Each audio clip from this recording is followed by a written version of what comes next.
Martha et Joseph Reynolds vivaient dans une charmante ferme ancienne entourée de chênes et de jardins fleuris. La lumière matinale filtrait à travers les fenêtres de la cuisine alors que Martha, ses cheveux argentés tirés en un chignon simple, versait du café dans la tasse préférée de Joseph. « Joyeux anniversaire, ma chérie !» dit Joseph avec un doux sourire, sa main burinée faisant glisser une petite boîte sur la table en bois. 50 ans ensemble, et il la regardait toujours comme si elle avait décroché la lune. Martha ouvrit la boîte et découvrit une broche en bois artisanale. « Tu l'as faite toi-même » demanda-t-elle, caressant la délicate gravure de rose entrelacée. « J'y travaille depuis des semaines dans l'atelier. Je pensais qu'elle irait bien avec ta robe du dimanche. » Martha épingla la broche à son chemisier, les yeux embués. « C'est parfait. » Malgré leur fortune de plusieurs milliards, les Reynolds vivaient modestement. Leur richesse provenait du système révolutionnaire de filtration d'eau inventé par Joseph dans leur garage des décennies auparavant. Martha, avec son esprit vif pour les affaires, avait transformé cette invention en Reynolds Clean Technologies, une entreprise désormais mondiale. « La remise de diplôme de notre Timothy est le week-end prochain, » dit Martha en sirotant son café. 18 ans déjà, c'est difficile à croire. Joseph hocha la tête, ses yeux plissés de raides au coin. Notre premier petit-fils qui termine le lycée. Que devrions-nous lui offrir? J'y ai réfléchi. Il a toujours admiré ta montre de poche, celle que ton père t'a donnée. Joseph sortit l'objet ancien de sa poche. L'or était terni par des années d'usage, la chaîne montrant des signes d'usure. Ce vieux machin, il ne donne presque plus l'heure correctement. Et si on la faisait restaurer, peut-être en ajoutant quelque chose de spécial pour sa remise de diplôme? Le visage de Joseph s'illumina. Comme quoi? Quelque chose qu'il pourrait transmettre un jour, lui aussi? Peut-être une gravure personnalisée? Ou une pierre précieuse sertie sur le couvercle? Ils passèrent la matinée à discuter des possibilités. Timothy allait entrer à l'université pour étudier l'ingénierie, suivant les traces de son grand-père. Il avait grandi en écoutant les histoires de Joseph, assis à ses côtés dans l'atelier, apprenant à créer de ses mains. « Il y a cette bijouterie chic en ville, » suggéra Joseph. « Celle avec un nom français. »« Finest Jewels » corrigea Martha avec un sourire. « Pas français, mon cher. »« Ils font du travail sur mesure, je l'ai vu dans le journal. » Martha acquiesça. « On pourrait y aller aujourd'hui. De toute façon, je dois déposer un chèque à l'hôpital pour enfants. » Ils ne conduisaient que rarement leur voiture de luxe. Joseph préférait son vieux pick-up et Martha conduisait une berline modeste. Leur maison, bien que confortable, n'était pas un manoir. Ils n'avaient jamais vu l'intérêt de l'extravagance. Après le petit déjeuner, Martha enfila sa tenue préférée, de couleur lavande. Une veste à boutons simples et un pantalon assorti qu'elle possédait depuis des années. Joseph portait ce qu'il portait toujours, une salopette en denim sur une chemise de travail, avec sa fidèle veste en cuir et son fedora gris. « Devrions-nous nous habiller un peu plus? » demanda Martha, jetant un coup d'œil à la tenue de son mari. Joseph haussa les épaules. « Pourquoi? On va juste parler d'une montre. »« Tu as raison, » dit Martha, glissant son alliance, son seul bijou, à son doigt. « Pas besoin d'être sophistiqué. » Leur richesse n'était pas évidente. Rien dans leur apparence ne suggérait qu'ils pouvaient acheter tout le quartier commerçant sans sourciller.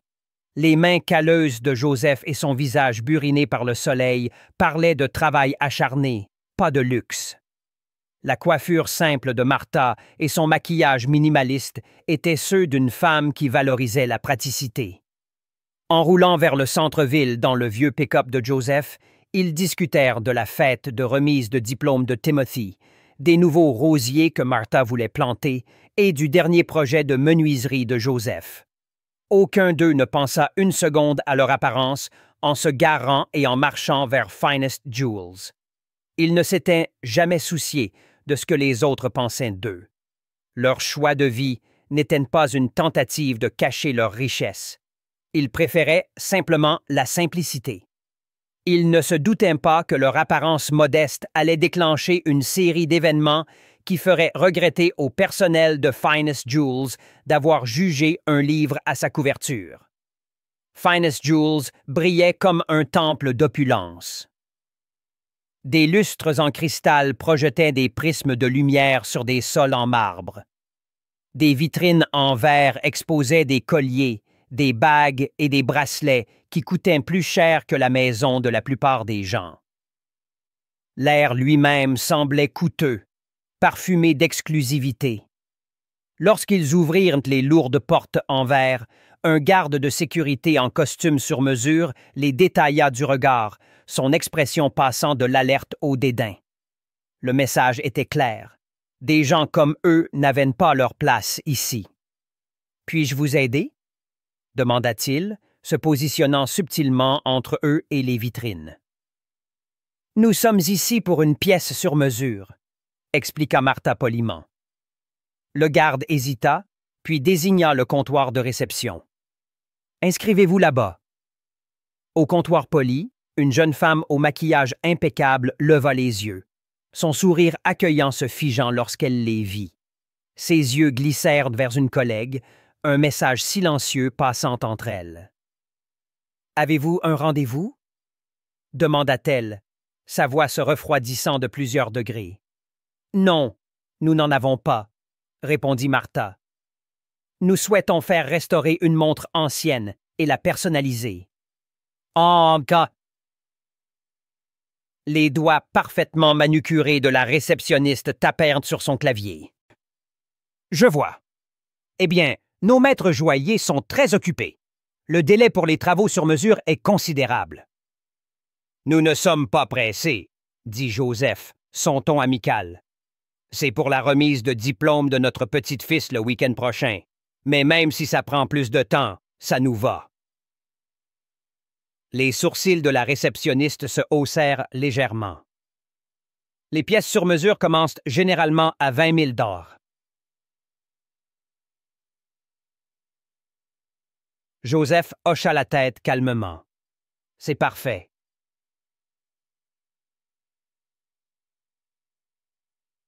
La réceptionniste sembla déconcertée par sa réponse désinvolte, mais se ressaisit rapidement.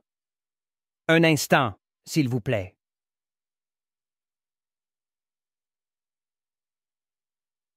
Elle se retira dans un bureau à l'arrière, murmurant avec urgence à quelqu'un à l'intérieur. Martha et Joseph attendaient patiemment, observant les autres clients. Une femme en robe de créateur essayait un bracelet en diamant. Un homme en costume italien examinait des boutons de manchette à travers une loupe de bijoutier. Tout le monde semblait sortir d'un magazine de luxe. Tout le monde, sauf eux. « Ils pensent qu'on ne peut rien s'offrir ici, » murmura Martha, une pointe d'amusement dans la voix. Joseph lui serra la main. « Qu'ils pensent ce qu'ils veulent. » La réceptionniste revint avec un homme d'âge moyen en costume impeccablement taillé. Son badge indiquait « Bradley Wellington, gérant ». « Bonjour », dit Bradley, ses yeux effectuant la même évaluation dédaigneuse que les autres.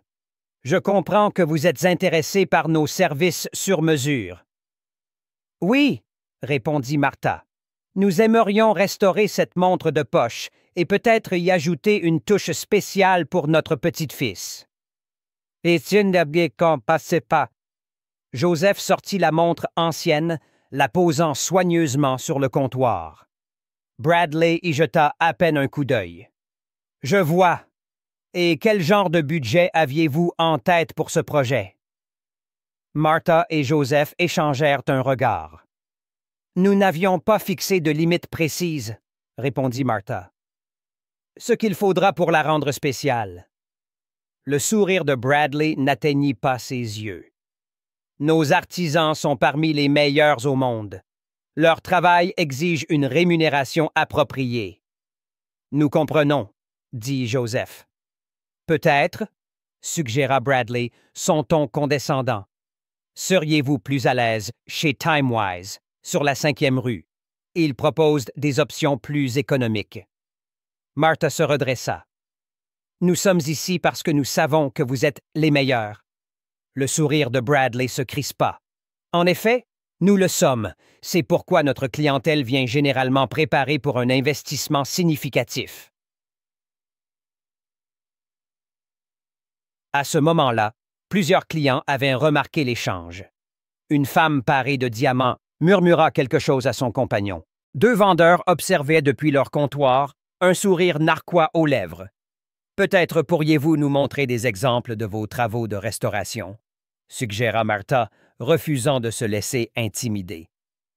Bradley soupira, le son lourd d'inconvénients. « Miranda !» appela-t-il une associée à proximité. « Voulez-vous montrer à ces personnes notre collection vintage? Les pièces d'entrée de gamme. » Miranda s'approcha à contre-cœur, les conduisant à une petite vitrine reléguée dans un coin. « Ce sont nos articles plus accessibles, » expliqua-t-elle, insistant sur le mot « accessible » comme s'il était synonyme de bon marché. Les montres d'entrée de gamme avaient encore des étiquettes à 5 chiffres. Joseph les examina attentivement, posant des questions intelligentes sur les mécanismes et l'artisanat, auxquelles Miranda peinait à répondre. « Avez-vous des pièces avec des travaux de pierres précieuses sur mesure? » s'enquit Martha. « Ces pièces font partie de notre collection premium, » répondit Miranda avec raideur. « Pourrions-nous les voir? » Miranda jeta un coup d'œil à Bradley, qui secoua presque imperceptiblement la tête. « Je crains que ces pièces ne soient montrées que sur rendez-vous, à des acheteurs qualifiés. » « Acheteurs qualifiés, » répéta Joseph. « Oui, » dit Miranda, baissant la voix comme pour partager un secret. « Nous devons nous assurer d'un intérêt sérieux avant de présenter nos pièces les plus exclusives. » Les yeux de Martha se plissèrent légèrement. « Et comment déterminez-vous qui est un acheteur sérieux? » Miranda bafouilla. « Eh bien, généralement, nos clients premium sont... ils sont généralement... » Elle s'interrompit, mal à l'aise à l'idée d'exprimer la politique implicite du magasin de juger les clients sur leur apparence et leur pédigree. La tension fut brisée par un fracas lorsqu'un jeune employé laissa tomber un plateau de chiffon de nettoyage à proximité. Tous les regards se tournèrent brièvement vers l'agitation, mais Martha remarqua que Bradley faisait un geste subtil à Miranda pour conclure. Le message était clair. « Débarrassez-vous d'eux. » Bradley Wellington avait déjà traité avec des curieux, des gens qui entraient sans intention ni capacité d'acheter quoi que ce soit. En 20 ans chez Finest Jewels, il avait développé un 6e sens pour savoir qui avait sa place et qui ne l'avait pas. Et ces deux-là n'avaient clairement pas leur place. Il s'approcha de Martha et Joseph avec une assurance étudiée. « Je crois qu'il y a eu un malentendu, » dit-il doucement. « Nos services de restauration nécessitent un dépôt substantiel, 5 000 $ non remboursables, juste pour commencer l'évaluation. » Joseph haussa un sourcil. « Ça semble cher pour une évaluation. »« Assurance qualité, » répondit Bradley avec un geste dédaigneux. « Cela évite à nos artisans de perdre du temps sur des projets spéculatifs. » L'expression de Martha restait aimable, mais ses yeux s'étaient refroidis. « Je vois. Et cette politique est-elle affichée quelque part? Je ne me souviens pas l'avoir vue mentionnée. » Le sourire de Bradley se crispa. « C'est une pratique courante pour notre niveau de clientèle. » À ce stade, une petite foule s'était rassemblée pour observer l'interaction. D'autres clients, le personnel de sécurité et plusieurs employés. Le soleil de l'après-midi filtrait à travers les fenêtres, scintillant sur les diamants et le cristal, créant un projecteur presque théâtral sur la scène qui se déroulait. « Peut-être, » continua Bradley, élevant légèrement la voix pour que les autres puissent entendre, « seriez-vous plus à l'aise quelque part qui correspond mieux à vos... moyens. » Un petit rire moqueur s'éleva d'un couple bien habillé à proximité. La femme murmura quelque chose à son compagnon, qui répondit par un sourire narquois. Martha resta parfaitement immobile, sa dignité intacte malgré l'humiliation. La main burinée de Joseph trouva la sienne, la serrant doucement. « Nous voulons simplement faire restaurer un héritage familial, » dit Joseph calmement.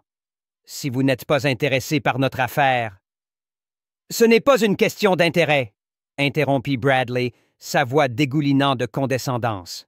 « C'est une question de convenance. Finest Jewels a une réputation à maintenir. Nos pièces sont des investissements, pas... » Il jeta un regard appuyé à la broche en bois de Martha. Des bijoux de pacotille. L'insulte plana dans l'air. Une employée derrière le comptoir ne chercha même pas à cacher son sourire narquois. Le garde de sécurité s'approcha, anticipant le besoin de les escorter dehors. « Écoutez, maintenant, » commença Joseph, sa voix s'élevant légèrement. Bradley leva une main. « S'il vous plaît, monsieur, pas de scène. » Il se tourna vers le garde de sécurité. « Richard, veuillez raccompagner ces personnes. »« Vous nous demandez de partir ?» demanda Martha, sa voix ferme malgré l'humiliation publique. « Je suggère que le temps de tout le monde serait mieux utilisé si vous exploriez des options plus adaptées à votre situation. » Les yeux de Bradley glissèrent sur la salopette usée de Joseph, puis sur la tenue simple de Martha. « Nous servons une certaine clientèle. » Le garde de sécurité s'avança. « Monsieur, madame, si vous voulez bien me suivre. » Martha tint bon. « C'est de la discrimination. »« C'est une entreprise privée, » contre-attaqua Bradley, « et j'ai parfaitement le droit de refuser de servir. » Des murmures parcoururent la foule rassemblée. Quelqu'un toussa maladroitement. Une femme en vêtements de créateur fit semblant d'examiner un bracelet, mais ses yeux restaient fixés sur le drame qui se déroulait. « Je voudrais parler au propriétaire, » dit Martha, sa voix ferme. Bradley éclata de rire. « Le propriétaire? Monsieur Harrington ne perdrait pas son temps avec cette affaire.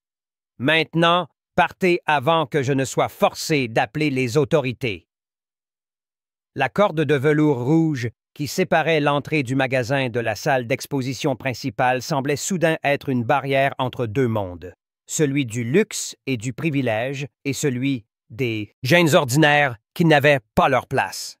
« Viens, Martha, » dit Joseph doucement. « On ira ailleurs. » Le garde de sécurité s'avança pour les escorter, mais Bradley prit les devants, savourant clairement son moment de pouvoir. « Permettez-moi, » dit-il, désignant la porte avec une courtoisie exagérée. Alors qu'ils traversaient la salle d'exposition vers la sortie, Martha et Joseph sentirent le poids de chaque regard, entendirent chaque commentaire murmuré. Bradley marchait derrière eux, un sourire triomphant aux lèvres. À la porte, il ne put résister à une dernière pique. « Essayez peut-être là-bas, » suggéra-t-il bruyamment. « Je crois qu'ils font une vente de bijoux de pacotille ce week-end. » D'autres rires suivirent. Une jeune vendeuse blonde mit la main sur sa bouche pour étouffer un gloussement. Martha s'arrêta au seuil, se tournant pour faire face à Bradley. Son expression n'était pas de la colère, c'était presque de la pitié. « Vous avez fait une grave erreur aujourd'hui, » dit-elle simplement. Bradley ricana. « La seule erreur a été de supposer que vous pouviez vous offrir nos services. Bonne journée. » La porte en verre se referma derrière eux, laissant Martha et Joseph sur le trottoir, le soleil de l'après-midi réchauffant leurs visages. Joseph passa son bras autour des épaules de Martha. « Je suis désolé, ma chérie, » dit-il. « On aurait dû aller ailleurs. » Les yeux de Martha brillaient d'une lueur étrange. Pas des larmes, mais quelque chose de plus proche de la détermination. « Non, » répondit-elle, fouillant dans son sac. « Je pense qu'on est exactement là où il faut. » Elle sortit son téléphone et appuya sur une seule touche. L'appel de Martha fut bref mais décidé. « James? C'est Martha Reynolds. »« Oui, chez Finest Jewels, en centre-ville. Pourriez-vous passer avec Edward et les documents? » Elle raccrocha et se tourna vers Joseph avec un petit sourire. « 5 minutes. » Joseph rit et secoua la tête. « Tu es sûr de toi? 50 ans ensemble et tu me poses encore la question? » Les yeux de Martha pétillaient. « Allons nous asseoir sur ce banc. Je veux voir leur tête. » À l'intérieur du magasin, les affaires avaient repris. Bradley divertissait plusieurs employés avec une version embellie de ce qui venait de se passer, imitant la posture de Joseph et la voix de Martha sous les rires approbateurs. Et puis, elle a demandé à parler au propriétaire. Bradley gloussa, comme si Charles Harrington allait perdre son temps avec des gens qui ne peuvent probablement même pas s'offrir le chiffon de nettoyage qu'on utilise. Miranda, la jeune associée, riait avec eux, mais jetait des regards mal à l'aise vers la porte. Était-ce vraiment nécessaire de les jeter dehors comme ça? Bradley balaya son inquiétude d'un geste. « Fais-moi confiance, ça fait 20 ans que je fais ça. On repère les curieux à des kilomètres. Ces deux-là ont probablement économisé pendant des mois juste pour entrer ici. » Dehors, une Bentley noire élégante s'arrêta au bord du trottoir. Un chauffeur en uniforme ouvrit la porte pour un homme distingué d'une 60aine d'années, vêtu d'un costume impeccable. Il fut suivi d'un homme plus jeune portant un portfolio en cuir. Ensemble, ils s'approchèrent de Martha et Joseph sur le banc. « Madame Reynolds, » dit l'homme plus âgé avec une légère révérence. « Monsieur Reynolds, que pouvons-nous faire pour vous aujourd'hui? » Martha se leva, ajustant sa veste lavande simple. « James, merci d'être venu si vite. Nous avons rencontré une situation. » À l'intérieur, le magasin était devenu silencieux. À travers la vitrine, tout le monde pouvait voir la Bentley, le chauffeur, et les visiteurs distingués discutant maintenant avec le couple qu'ils venaient d'humilier. « À qui parle-t-il? » murmura Miranda, scrutant par la fenêtre. Bradley plissa les yeux. « C'est James Thornton. C'est l'un des meilleurs conseillers financiers du pays. » Son assurance vacilla légèrement. Que ferait-il avec eux? Le jeune homme du groupe dehors ouvrit son portfolio, présentant des documents à Martha pour qu'elle les examine. Elle hocha la tête, signa quelque chose et les passa à Joseph, qui ajouta sa signature. « Que se passe-t-il? » demanda un client, toute prétention d'achat abandonnée, alors que tout le monde observait la scène. Le visage de Bradley avait perdu de sa couleur. « Je ne sais pas. » Dehors, Martha parlait avec animation, désignant la bijouterie. James Thornton hochait la tête gravement pendant que le jeune homme prenait des notes. Puis, à la stupéfaction générale, un autre véhicule s'arrêta. Une Rolls-Royce aux vitres teintées. « C'est la voiture de Charles Harrington, » murmura Bradley, la reconnaissance se faisant jour. « Le propriétaire. » En effet, Charles Harrington, fondateur et PDG de la chaîne Finest Jewels, sortit de la banquette arrière. Dans la septantaine, impeccablement vêtu, il repéra le groupe et afficha un large sourire. « Martha! Joseph! » appela-t-il, s'approchant les bras grands ouverts. Quelle délicieuse surprise! Le sang se retira du visage de Bradley alors qu'il regardait son employeur embrasser le couple qu'il venait de jeter dehors. À l'intérieur, l'atmosphère était passée de l'amusement à l'alarme. Les employés échangeaient des regards inquiets. Les clients chuchotaient derrière leurs mains. Bradley tira sur son col, le trouvant soudain trop serré. « Qui sont ces gens? » demanda Miranda, sa voix tendue par l'anxiété.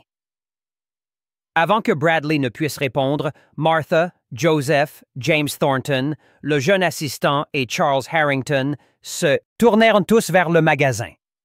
Martha pointa directement Bradley à travers la vitre, et l'expression de Charles Harrington s'assombrit visiblement. Le groupe commença à marcher vers l'entrée. « Je pense, » dit Bradley, sa voix à peine audible, « qu'on a fait une terrible erreur. » Le garde de sécurité s'avança pour ouvrir la porte, son dédain antérieur remplacé par de la déférence. Lorsque la porte s'ouvrit, Bradley se retrouva face à face avec le couple qui l'avait humilié et son patron, qui semblait plus en colère qu'il ne l'avait jamais vu.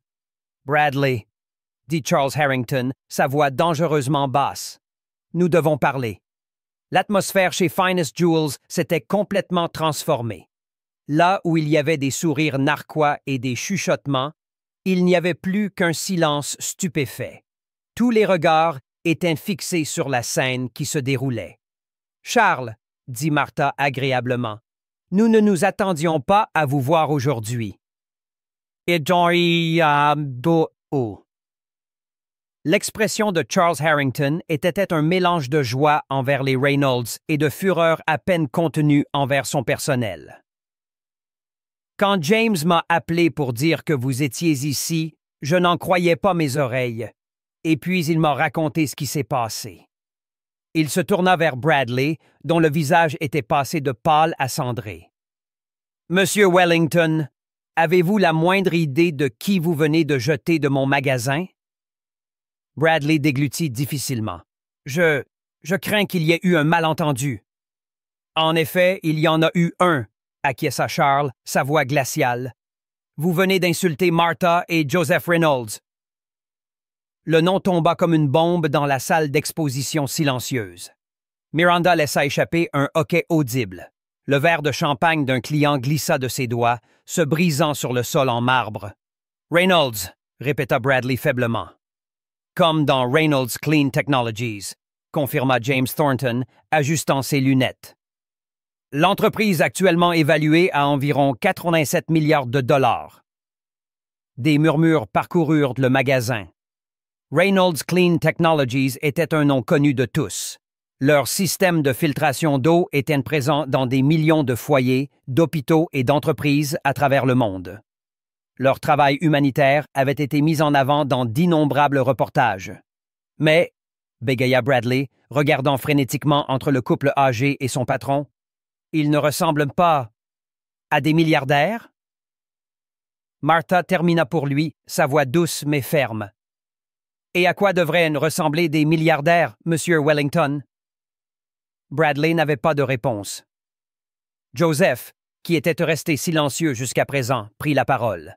« Nous sommes venus pour faire restaurer la montre de mon grand-père pour notre petit-fils. » Il sortit à nouveau la montre ancienne.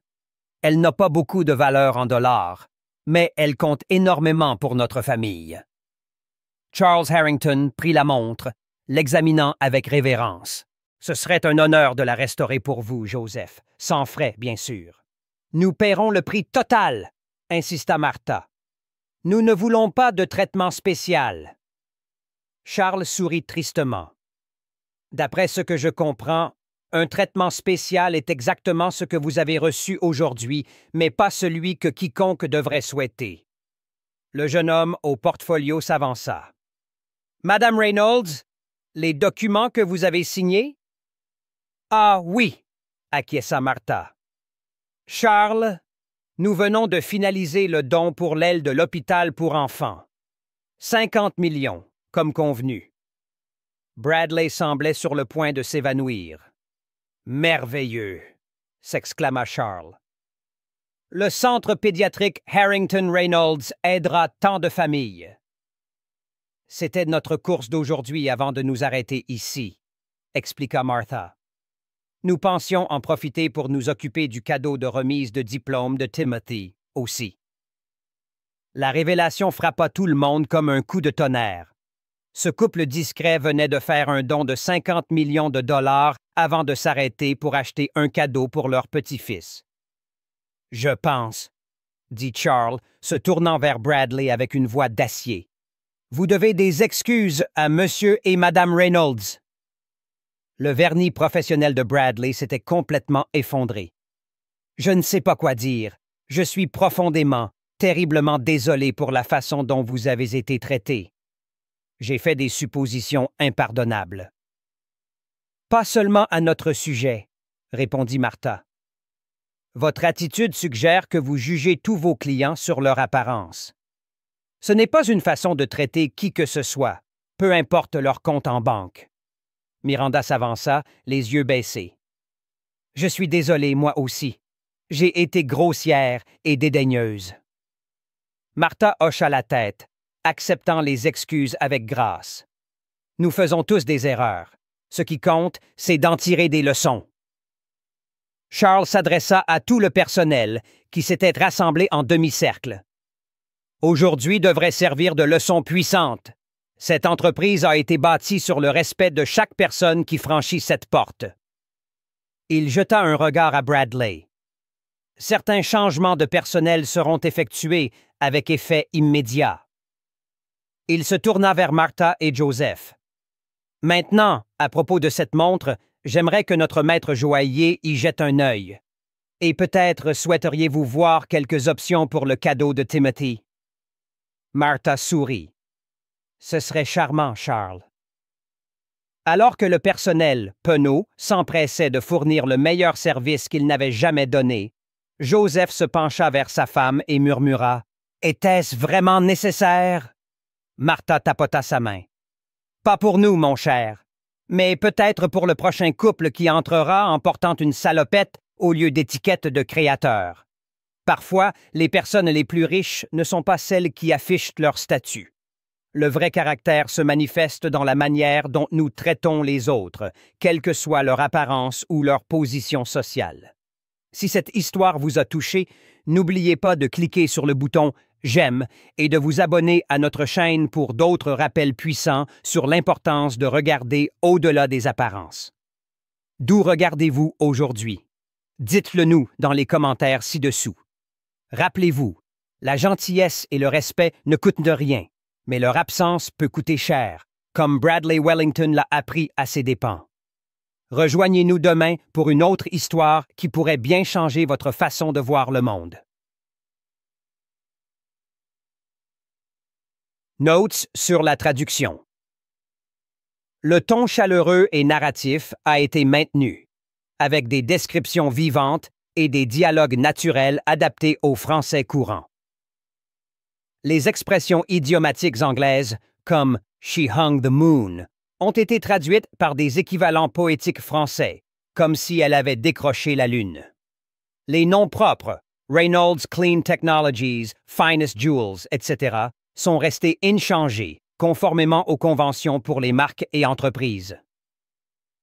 La morale finale et l'appel à l'action, aimer, commenter, s'abonner, ont été adaptés pour conserver un ton engageant, comme dans une narration destinée à un public en ligne. Les détails culturels, comme les descriptions des vêtements ou des véhicules, ont été traduits directement pour préserver l'imagerie, tout en restant accessibles aux francophones. Si vous avez des demandes spécifiques, comme une section à approfondir ou une reformulation, n'hésitez pas à me le faire savoir.